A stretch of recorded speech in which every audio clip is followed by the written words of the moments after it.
Hi, my name's Sharon Landgagenheimer, and I manage the Virginia City Living Legends.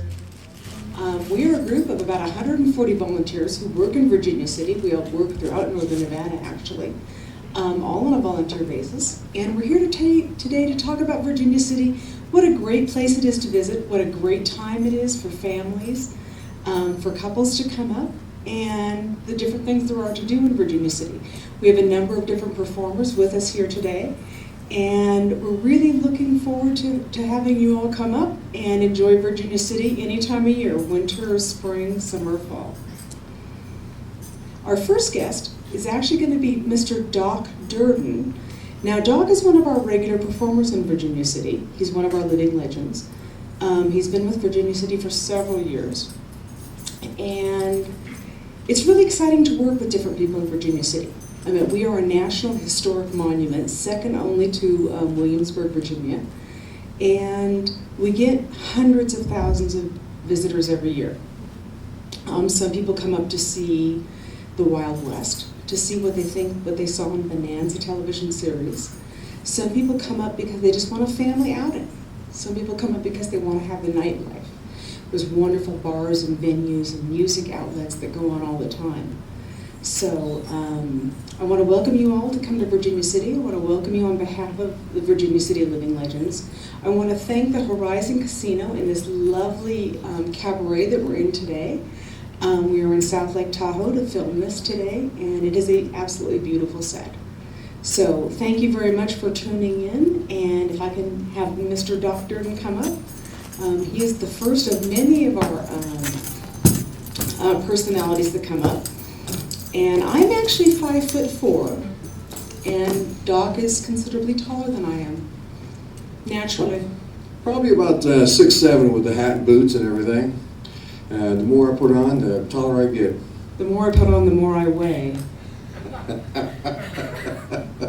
Well, I'm not going to go there, that's for darn sure. I'm too old to go there. Can I use this mic there? There we go. We have one right here. Matter of fact, I can keep it right there. That's good. Indeed. All right. So we're just here to talk about the Virginia City Living Legends, what a great time Virginia City is to visit, what a great and rich historic, national historic place that it is. And again, how wonderful it is to visit all times of year. I mean, in the winter it's a bit cold, you have to dress for the cold winter weather. But there's a lot of living legends in town all the time. You know, and thanks for the Horizon for their hospitality. And this is a fine town. I'm telling you, I'm enjoying this town. How wonderful is this? But you know what? That reminds me. I've been through this fine country of ours. I've been to several of the historical towns, and you know what? I love them all. But there's none like Virginia City. It's an incredible place to go, and I'm glad that I'm part of it. I am part of the living legends in Virginia City, and my character, for the most part, would be Wild Bill Hickok. And certainly he did die at 39 years old, but if he would have lived to be my age, this is exactly what it would have looked like. And so anyway, That's what I tell everybody, and so far I haven't been challenged. And the reason why is because probably all the gear that I do carry. And I also have a couple of bullwhips here that I picked up along the way. So what do you think there, Sharon? I like the bullwhips. Now, just on a side note, we have many, many parades in Virginia City. You know, obviously we start at the beginning of the year with the St. Patrick's Day Parade. We have Easter parades, Memorial Day, 4th of July, Labor Day, Veterans Day, Christmas Day. And I've had the joy, or misfortune, of being in front of Doc in many of these parades. He can crack the whip within an inch or two of my bustle, which causes me to leap uncontrollably down the street, which people applaud to. This is not a practice thing. This is pure fear on my part. Well, it's traffic control. It is traffic yes, control. Yes, indeed. And you know what? It's interesting when you talk about parades. I've been to, I'm also affiliated with the Real Cowboys in LA. That's the film industry, REEL.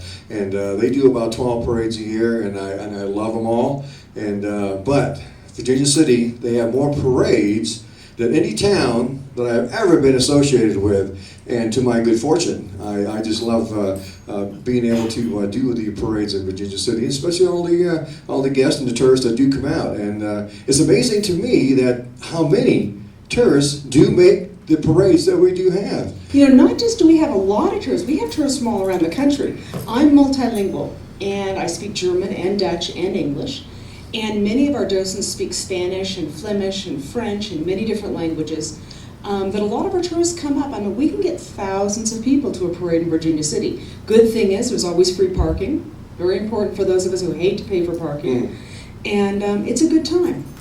And you know what? You talk about it is free parking, and it is my privilege to be able to meet and greet people from all over the world. This is our second bonanza, and when I say our second bonanza, is because the Bonanza series plays currently all over the world, and we have those people expecting to see the Cartwrights or something similar to, and I know that I am glad that I'm able to be something similar to what they're expecting. And when I say all over the world, we have I don't know how many countries any given day during the spring, summer, and fall. I would have to say at least 12 different countries will show up. I would say at least 12 a day. Yeah. I mean, on many days it's more than 12. It's up to 20 different countries that are represented. And if those folks let us know before they come to Virginia City, a lot of times we can arrange for free tours.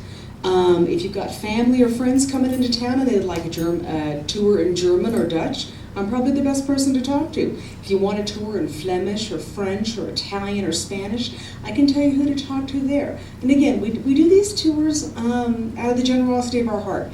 We love Virginia City. We're all volunteers. There's about 140 of us on the books. Many people actually come in from out of state. We have a number who come in from Texas, for one. Texas. I was going to say Austin, Texas. They come in 6 times a year. And really great folk. And so, you know, let us know when you're coming to Virginia City. Call the visitor center. Tell us you've got a family coming in, a big group coming in, and the tours are on us. You know, we do it because we love the history, and we love Virginia City, and we love the West. You know, you talk about multilingual, as so am I, but look at that costume. and that's what it is. You know, I know English a little bit, and that's about it. That's as far as I'm going to go with it. And but you know, I've done parades where it's my audience is Hispanic, strictly Hispanic, and there was no barrier as far as language, and they all understand exactly what we're doing right here, and they love the costume, and I got along absolutely wonderfully well just with the costume and a little bit of sign language that I do know. Oh, but, the sign language is terrific. Can you tell me a little bit about your costume and what you're wearing today? Well, we'll start with the hat. The hat is it's a Beaver brand 6-on-6. It's a 6-inch crown and a 6-inch brim. Not many hats are this big, but I can get away with it because of my height. Then we have the long coat. It goes down to the ankle. You notice when I pull back, I do have the shoulder holster, which has the vaquero .45 caliber replica of a Colt, and along with that, I have 2 matching Colt replicas on the hip too. Ooh, there he goes. And as we go down, we have the vaquero pants with the conchos. I like the boots. And then we go to the boots, and the boots actually are hidden by the leggings. Now the leggings are on top. They do have the conchos along the side, and they wrap around the boots. Now the boots are stovetop, stovepipe high, and also the spurs with the spur straps, and then the spurs in the back. I wear with the boots fringe. too. Pardon me? Well, my boots aren't quite as fancy. Well, no. But they are historically But accurate. they are historically correct. So we lace into our boots as we lace into our costumes every day before we go to Virginia City. Many of us take, once we're out of the shower, it can take 20 to 30 minutes to dress from the skin out. Now, the shoes go on first, the socks go on, the hat goes on, and we're going to talk about the sequence of the rest of that when we talk about costuming a little bit later. But it's quite a delicate process. Indeed, I have a strong appreciation now of what you women folk go through. Indeed, with the corsets, and it's amazing. When I have to excuse myself and use the facilities, all this stuff has to come off too, and and I know it takes time for the women folk to go ahead and do what they need to do too. But you know what? You guys are absolutely icing on the cake. Me and Dean, our other gunfighter right over here, he's looking at me kind of mean. But you know what? We do our shootouts and we have fun doing that. But it isn't nothing without the ladies. The ladies are just icing on the cake, and you can see how beautiful Sharon is today. And also we have another wonderful lady out in the audience who actually designs and makes these costumes. Yeah, the costumes are amazing. Now, not just the gentlemen. Victoria's Secret has nothing on Victorian underwear. So, we all think of Victoria's Secret as real sexy stuff. Oh, it's nothing compared to what I got on. Nothing, and that's an eye-opener for me. Absolutely, yeah. As a matter of fact, we had a little demonstration not too long ago. It was a Christmas party where we had, and actually the host was a guy, and you guys dressed him up with the corset and everything else. How funny was that? That was. So that was LTV. They came up to Virginia City in the Christmas of this year, 2011, and we dressed the gentleman in a corset and pantaloons and a bustle and a petticoat. Yes. And about then he stopped breathing. He did, and you warned him. We did warn him. Yeah, you have to breathe a certain way, and this was all a learning curve for me also. And we do breathe very shallow. We don't eat when we're in costume because there's no room to expand. We do sip little bits just to keep hydrated. But that was an interesting day. Yeah, it was. It was interesting, and I think the viewing audience learned quite a bit as well as I did. So the poor gentleman who was on LTV didn't breathe very well for a long time after that. But we said, that this is what you get. You don't walk up and down hills with a corset on. Indeed, because you only have so much lung room in your breathing room in your lungs, and that's restricted. I have about 50% less lung capacity than I do on a normal basis. Yeah. And you know what? I've also learned that when the young girls started out with the corsets and everything, they actually had deformity with their bodies actually became deformed. I mean, if you look at the bodies of people who lived in 1880, 1870, 1850, the women's bodies were deformed because of the tight corsets that they started wearing in their early teens.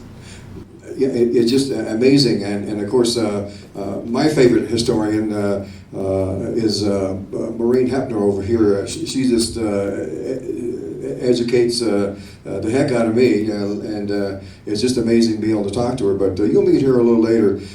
She's a designer and a dressmaker. But it just goes on and on and on of what the women folk do to look pretty. Well, wait, listen, thank you so much. I want to make a note that your hair is much nicer than my hair. Now, my hair right now is curled in a ponytail up on top of my head.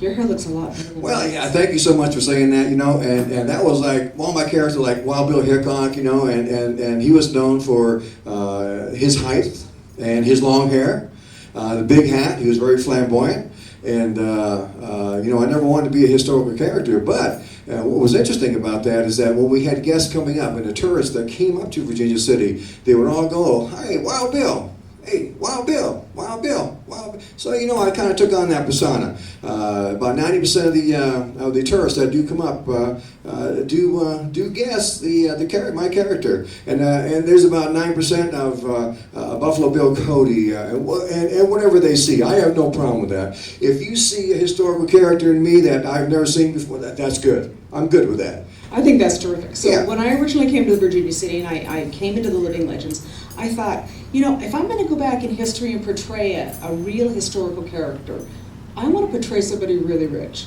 I have 3 children in college. I can be poor today. So I thought Mary Louise Mackey. Her husband was one of the wealthiest men on the Comstock. And then I found out that she was 4'10", 90 pounds, and a brunette. Didn't make it. I can't do 4'10", 90 pounds, and a brunette. I know what you mean. Yep.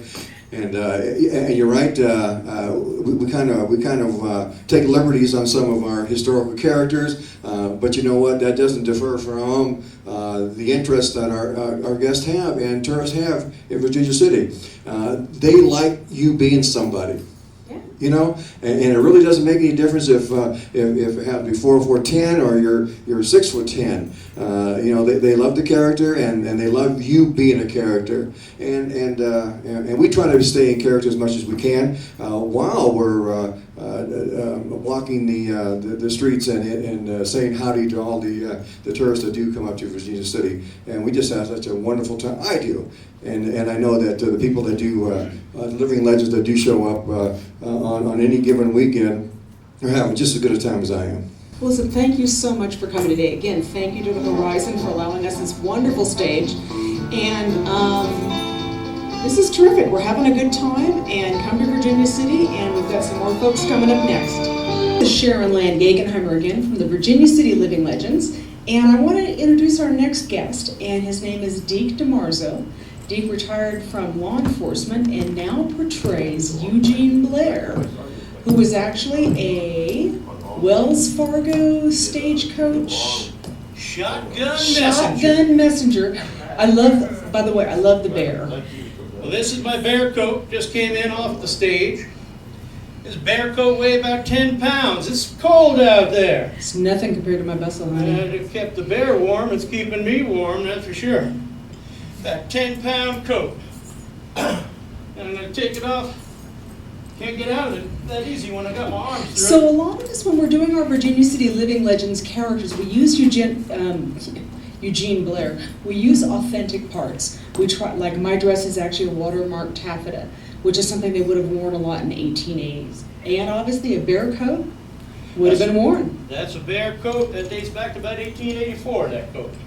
So it has seen the, is that on? Has seen the actual real history that we're talking about here. That poor bear. That Doc Durden must be a little taller than me, I don't know. Microphone a little bit taller. Anyway, yeah, Eugene Blair. Came up to Virginia City from Maine, born in Gardner, Maine, Kennebec County, 1845. Came out west with his brother, went up to Virginia City, went to work early at the Collar Potassium mine up there, and didn't like it much. Pretty hard work being a miner, that's for sure. Hot down there and cramped and scary. So he came up and took another scary job as a Virginia City jailer. Then became Virginia City policeman. Later on, Lincoln County deputy sheriff, Lincoln County, Nevada. Went down and got his leg broke in a bar fight down there and found out Wells Fargo shotgun messengers were making more money than the police and the deputies back then. So he decided he was going to take himself a job as a Wells Fargo shotgun messenger. He wound up arresting some bad guys by the name of Moses Black and wound up killing 2 outlaws that it's quite an accomplishment. They were pretty bad road agents. Road agents, somebody holds stagecoach up. Name of Johnny Carlo and Big Jack Davis, Gentleman Jack Davis. And, Hey, Deke, what happened to the poor gals who were on that stagecoach when those bad guys showed up? well, I tell you what, old Gentleman Jack Davis wasn't all bad, and that's why he was called Gentleman Jack. Because when those stagecoach were held up, Gentleman Jack always be nice to the ladies. If there was champagne on board and there was some eats on board, well, his men were getting into the strong box to take the money out of that strong box. Old Gentleman Jack, he'd put a blanket down on the ground and break into the food baskets, and he'd romance the women while his men were taking the money. And in his case, the women were treated pretty nice. Well, now, Deke, I gotta think about this, because if one would look at my hindsight, if I were to sit on the picnic basket, it takes me a while to sit down, and it takes me a while to stand back up. You sit on the you sit on you sit on the picnic basket. We ain't even gonna be able to find you. You know what I'm saying? I'm getting tongue-tied looking at that bustle back there. Yeah, biggest bum in town. That's right. Well, yeah, but don't bring your husband into this. Oh, no. Okay, so anyway, and not only, I didn't want to get off the track, but I thought you were going to bring it up in the beginning. I'm not only a member of the Living Legends, but I'm also a member of the Devil's Gate Gunfighters and the 601 Vigilantes. And there's a whole history in itself, 601 Vigilantes. Now, being a gal who doesn't carry a weapon, if I were to recommend a gentleman who did carry a weapon, I would recommend someone who is ex-law enforcement. A lot of people here in Nevada, yes, we have open gun laws. However, you need to be really safe. And being safe is paramount. And so whether you're doing a school kind of activity, whether you're doing a public activity, whether you're doing something for the governor's banquet, That's right. Deke and his gang know how to do it safe. Well, that's the whole thing, about firearms. And in Nevada, we have great gun laws, and we're hoping that they don't change, or at least I am hoping that they don't change. And all the guns that we use are real weapons. We may call them replicas, but they're still a real weapon and a real firearm. And so, absolutely, the most important thing is, especially when we're doing mock gunfights, the most important thing is to still use gun safety, because you can hurt somebody or even kill somebody with a blank if it's used improperly. What I have here is an 1889 double-barrel shotgun. It's called a coach gun. This was the primary weapon that was used by Wells Fargo shotgun messengers to protect the money on the stagecoaches. So if you were to shoot that gun from the top of the stagecoach, what's your accuracy level? Well, the whole idea of a sawed-off shotgun is that you don't have to be that accurate to hit your target.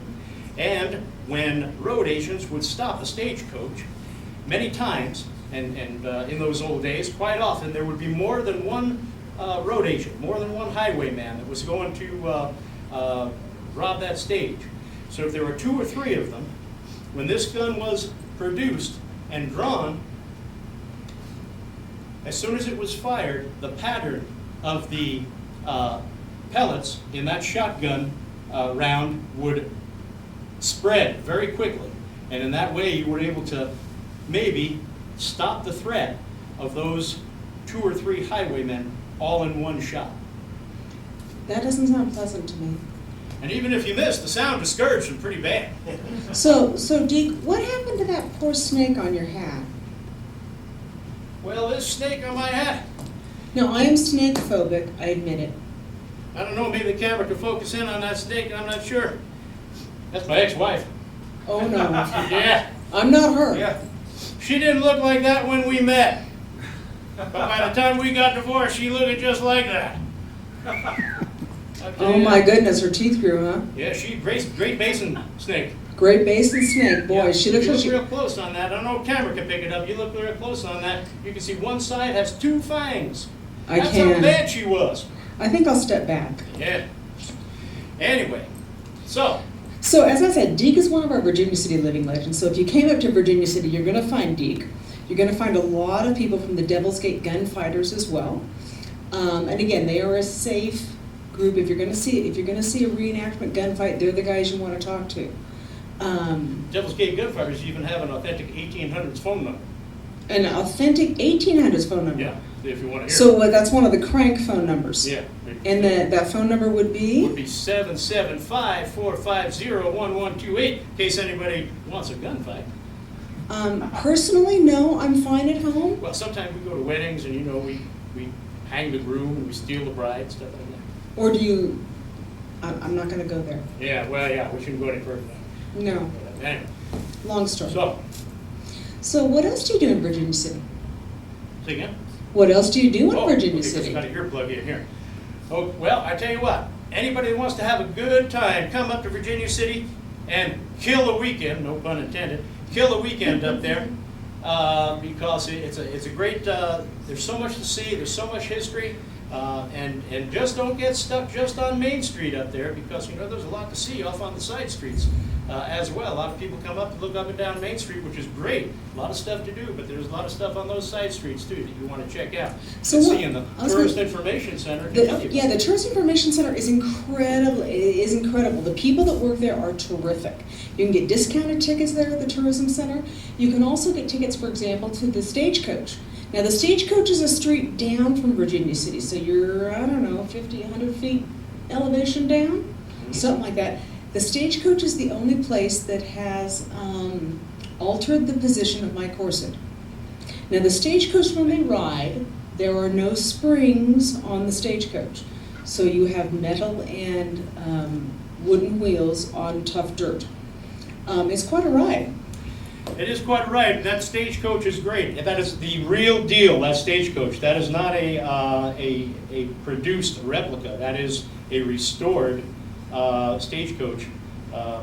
And they will tell you all about it when you get down there. It's Yeah. really an amazing little, it gives you an idea when you ride around that Stagecoach, what you would go through on a long distance trip, just a short. Okay, yeah, so I took the Stagecoach ride, which lasted a couple of minutes. Now, had I gone from here to say Salt Lake City, Nevada, it would have taken me several days. Salt Lake City, Nevada. I'm sorry, Salt Lake City, Utah. What planet you living on? Oh, okay. Well, it's the corset, honey. Yeah, I'm but- oxygen deprived. It was an amazing ride. It's really great fun. A lot of people don't get beyond C Street in Virginia City, but there's lots of things uphill and downhill. Those of us in corsets don't go uphill and downhill very well, but the Stagecoach is worth the walk. Yeah, it is. Everything is really worth its while up in Virginia City. You can't. It's a very unique place. There is no other place like Virginia City, and especially in Nevada. Now, in Virginia City, we have an interesting past. I mean, in Story County, prostitution is obviously still legal. And in C Street, the prostitution wasn't legal on that particular street. But if you went downhill one street, it was. E Street, that's where all the red light ladies were. That's for sure.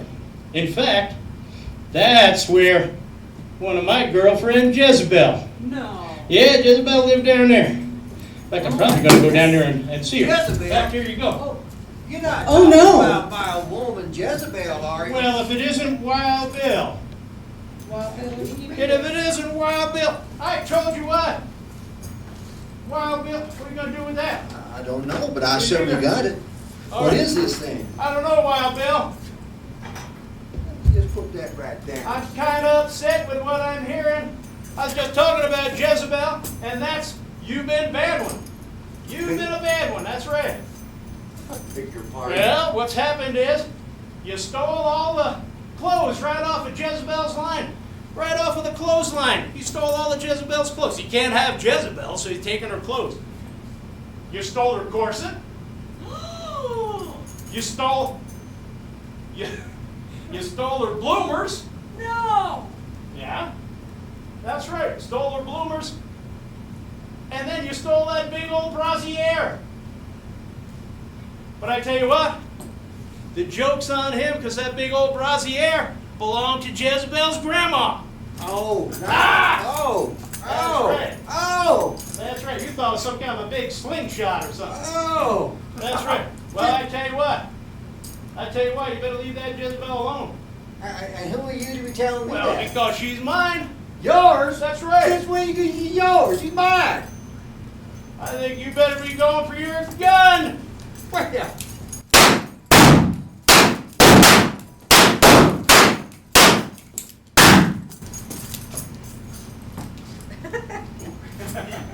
Well, Whoa, you're still standing. You all right? well, I'm just fine. How about you? We better go back to target practicing. Well, I tell you what, I'm kind of thirsty. I don't want to shoot you anyway. I think, we better go for a shot of red eye, I guess. Red eye's good with me. All right, Come on. Come on. And so that's what happens when you get a Dr. and Deep DiMarzio shooting it out on stage at the Horizon Casino in South Lake Tahoe. We'll be back in just a second, and we have more Virginia City Living Legends to come. And the Virginia City Living Legends is Jerry Bart. Now, Jerry acts as a conductor on the V&T Railroad, which is the Virginia and Truckee Railroad. And the first thing I want to talk about is your amazing costume. Now, we the women get other than Dr. We get most of the attention when it comes to costume. But I understand that yours is an authentic costume from what, 1890, 1900? The uniform was actually made off of the uniform was actually made off of a 1900s pattern. So this is typical of what you would see on a passenger coach or passenger train about 1900, only about 111 years ago. So now, how would you punch a ticket? Say I got on the V&T Railroad in Carson City. I wanted to drive up to Virginia City or ride up to Virginia City. How would you punch my ticket?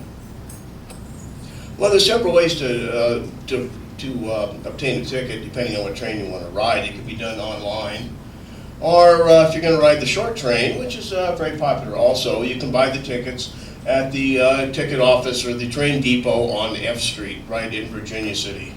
So no, right now the V&T Railroad runs from Carson City to Virginia City Saturdays and Sundays, and they have special trains like the Polar Express and some other things as well. But it's actually a real train. It's an authentic train, isn't it? It's on the original 1869 V&T right-of-way, and that's just mainly the ground that the original track was on before the line was abandoned about 1938.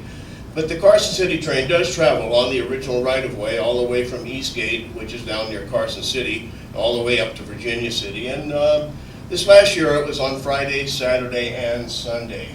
That's pretty So cool. Now, we'll see what is coming for this coming season. so now when I drive from Minden up to Virginia City, I notice that there's a stagecoach. Is it a stagecoach rider up there in wrought iron?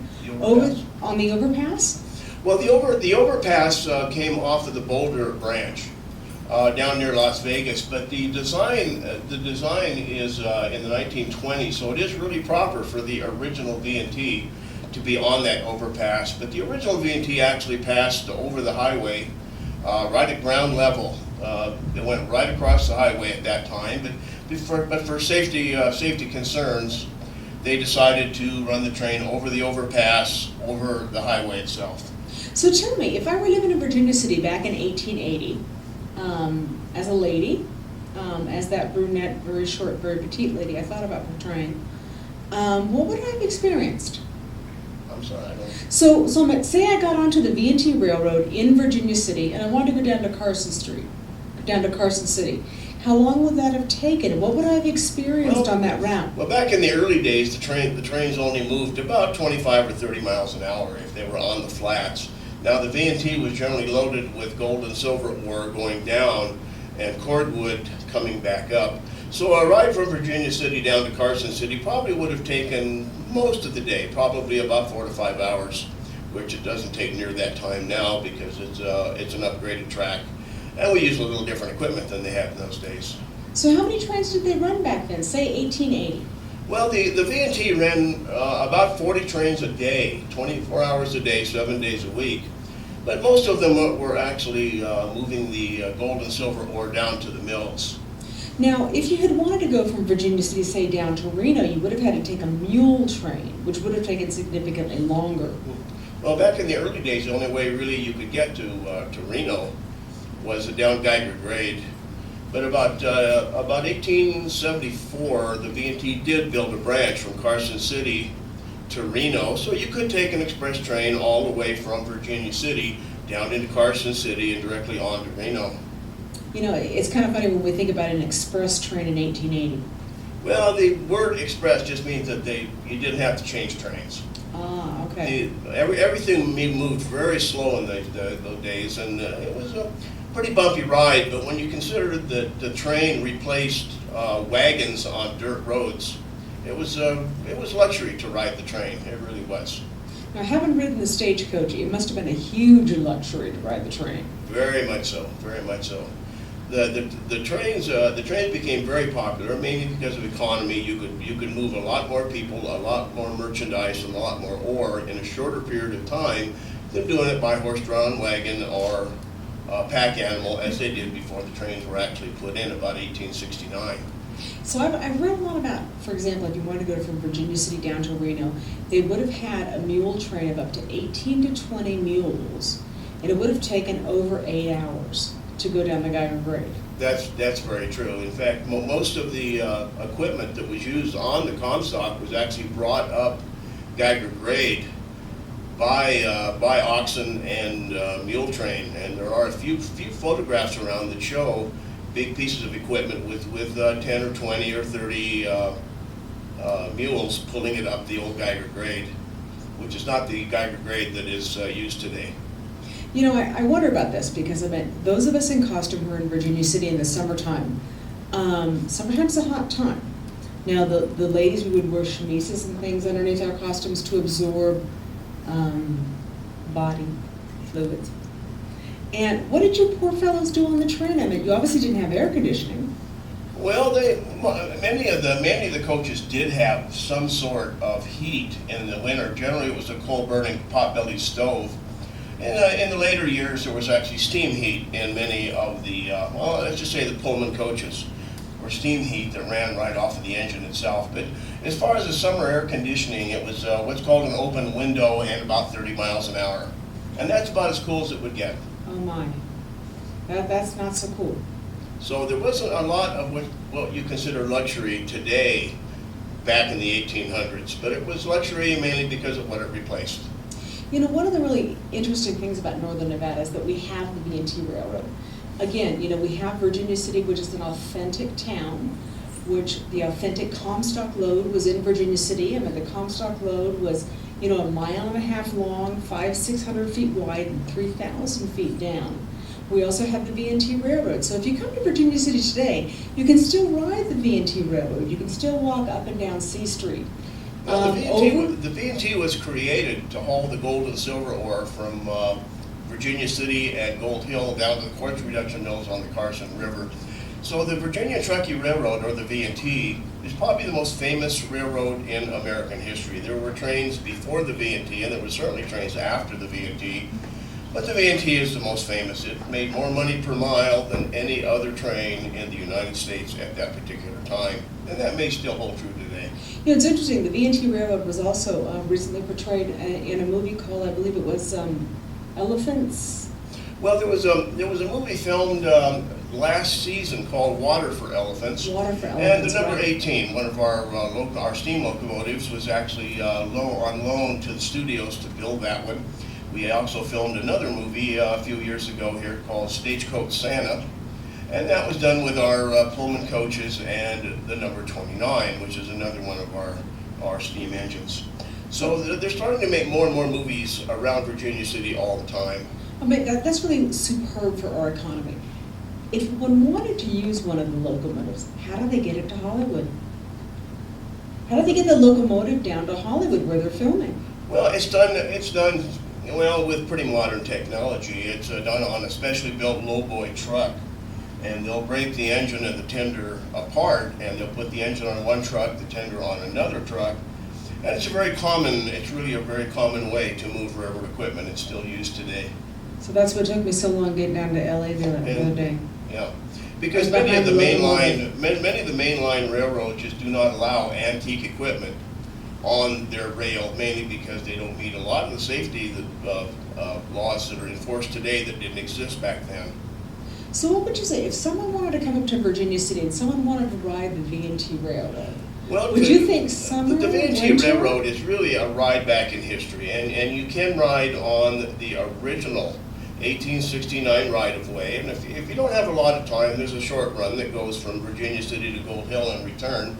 But if you have a lot of time, you can take the Carson City run, which is on Fridays, Saturdays, Sundays, all through the season, and it leaves Eastgate Siding, which is down by Carson City. It arrives in Virginia City There's about a 3-hour layover, and then you reboard about 3 o'clock, and they take you back to your car.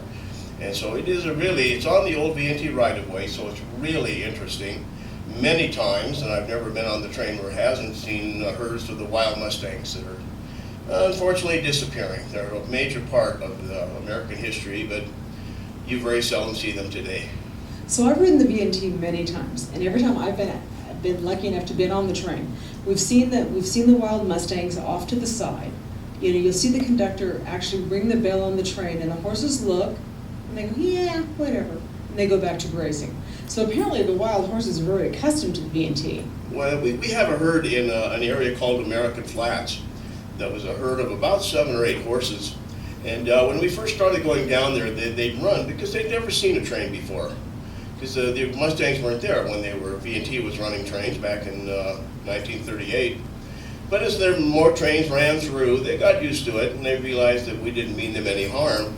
And so they would, just like Sharon said, they'll stop, they'll look at us, give us a dirty look, and then they'll just go back to grazing and enjoying what they do. But the engineer, if he sees the train, he will stop the train so everyone can get photographs of a big part of American history. Yeah, I did that myself with the family, you know, stopped and took pictures of the wild mustangs, and it was really a beautiful sight. They really are, and in fact, there's herds of wild mustangs that frequent inside Virginia City, and that is really something to see when you go down on some of the side streets. And there's really wild mustangs grazing in some of the vacant lots, and people put hay out for them and such. And again, it's nature and freedom, I think, in its purest form, are those wild mustangs. Yeah, they're actually really beautiful. I mean, I was expecting something very scruffy looking, and they are beautiful animals. I mean, you can't stop looking at them when you see them. You're like, wow. I mean, they're absolutely spectacular. Well, it's instinct for them to take care of themselves, and really they're descendants of the original pioneer horses that came across the prairie before the Transcontinental Railroad was actually finished. And when people reached where they were going, they had no further use for the horses that were pulling their wagons, and so they were just simply turned loose. And these are a lot of the descendants of those original horses that were used for the migration across the country. And they're pretty tough animals, but they are beautiful. They're incredibly beautiful. I want to thank you, Jerry, for coming on and being one of our V&T Railroad conductors. For allowing me, and our we official surely conductor hope here. People will come up and see the things that we've talked about, because they are real. They are true. That's the part of Virginia City that's really interesting. It's real, it's authentic, and it's actual. I mean, you can come up and actually experience the real Wild West. Thank you.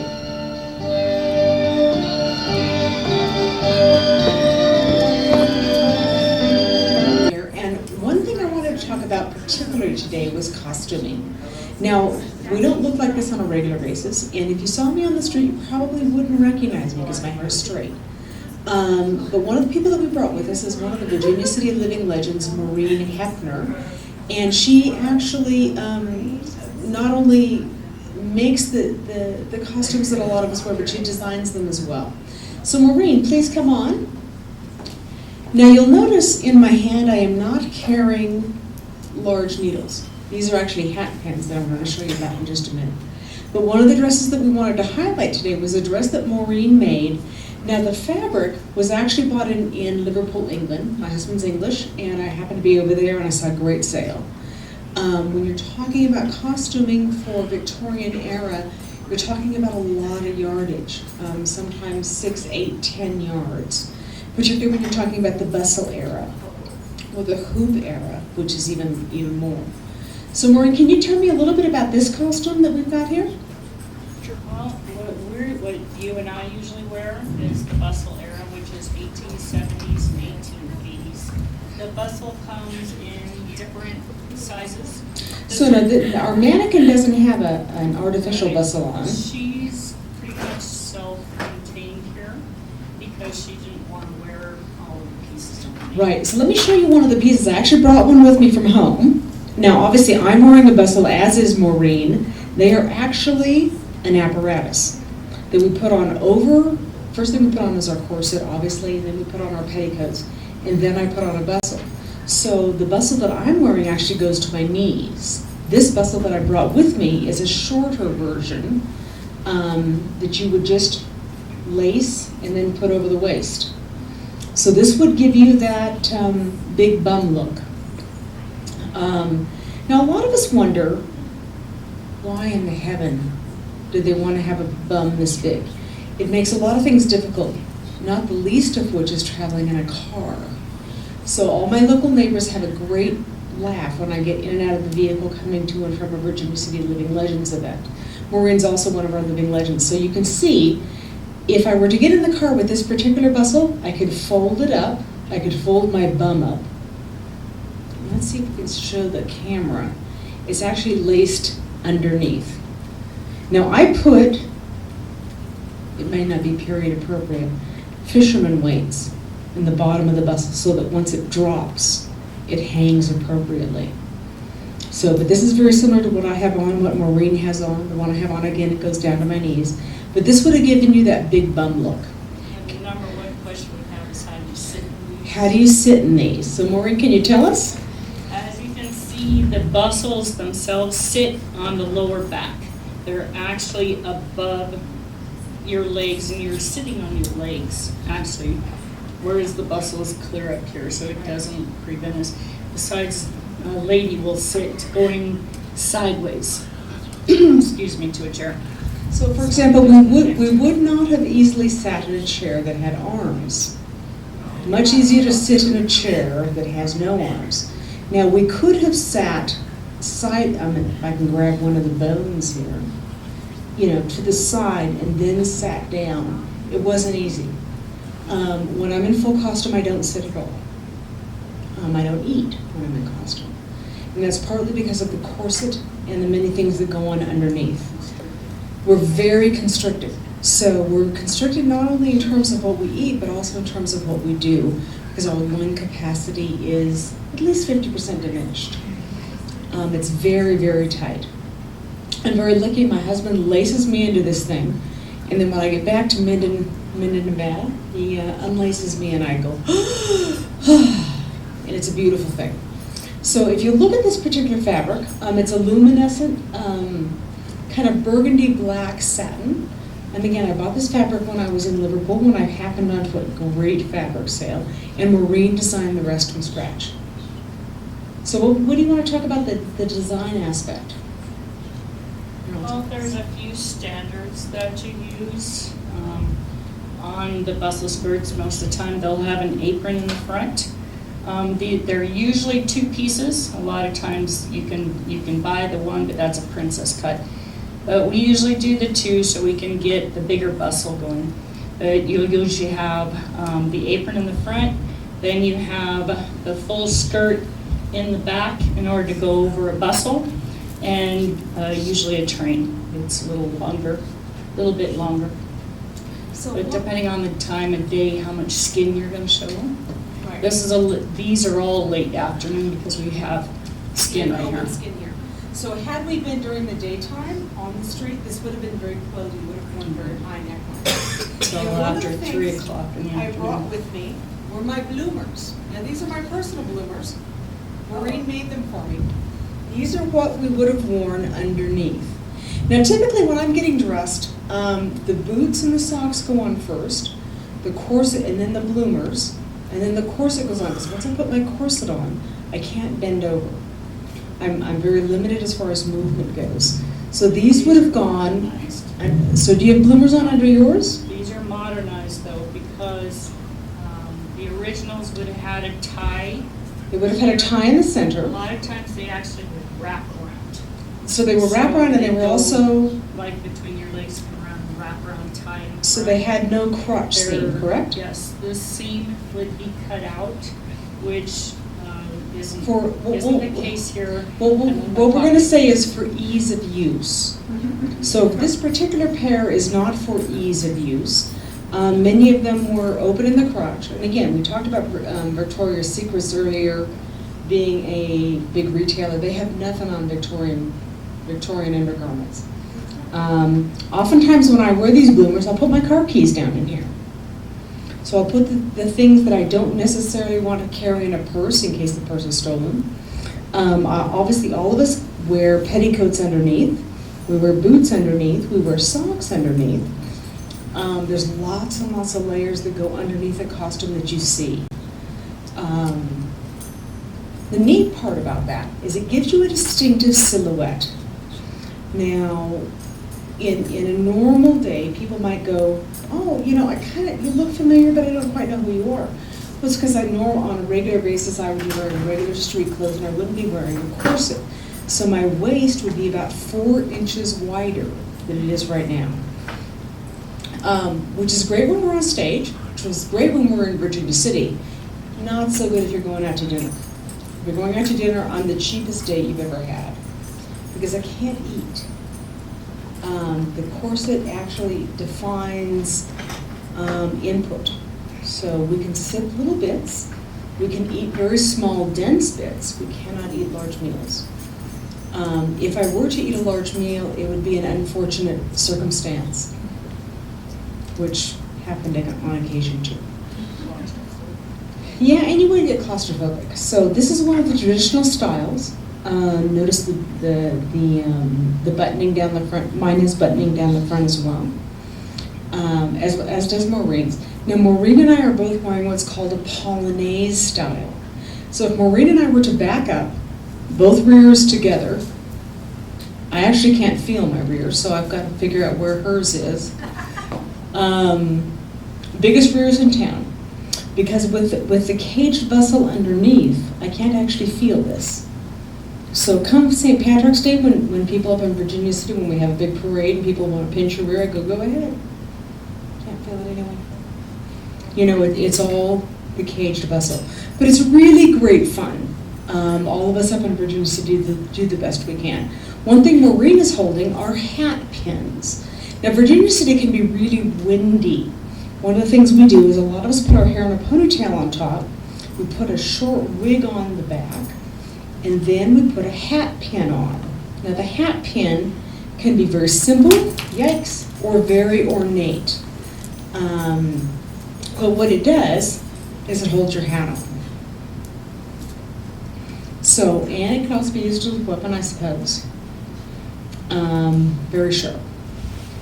So anyway, anything else you have about costuming? If you'd like to look at Maureen's designs, she's obviously on Facebook and on YouTube as well, Maureen Hepner, Hepner. And the costumes, yeah, there's a lot of modern pattern books that have the costume designs. There's a lot of online venues as well, where you can actually buy whether you want 1840s, 1850s, 1860s, 1870s. You can get the authentic look that you want. One of the things you have to worry about is color and obviously the composition of the fabric. So most of us use taffeta, we use brocade, we use different kinds of fabrics. You wouldn't want to use a double knit polyester in orange, that would be bad. So we try to use the most authentic fabrics and trims and things that we can. Right, so Maureen's talking about accessorize. So many of us, any lady at that time would not have gone outside without gloves on, without a hat on, without an umbrella with her, and also without a reticule or a small purse with her as well. Those are all things that kind of match the outfit. You would have normally had a cameo on. I'm wearing my Virginia City button. You've got a cameo on there. You've got also something up on your hat. That's what ladies wore back then. Now, they may not have had a huge variety, but they would have worn it every time they chose to go out in public. That's what made it a lady versus not a lady. So, any other comments we want on this? So anyway, thank you so much, Maureen. Thank you for coming so much today and showing us your costumes. Maureen actually made the costume I have on. I made the skirt, she made the top. I'm a seamstress, but I'm not nearly as good. So Maureen's the guy you want to talk to. So thanks again.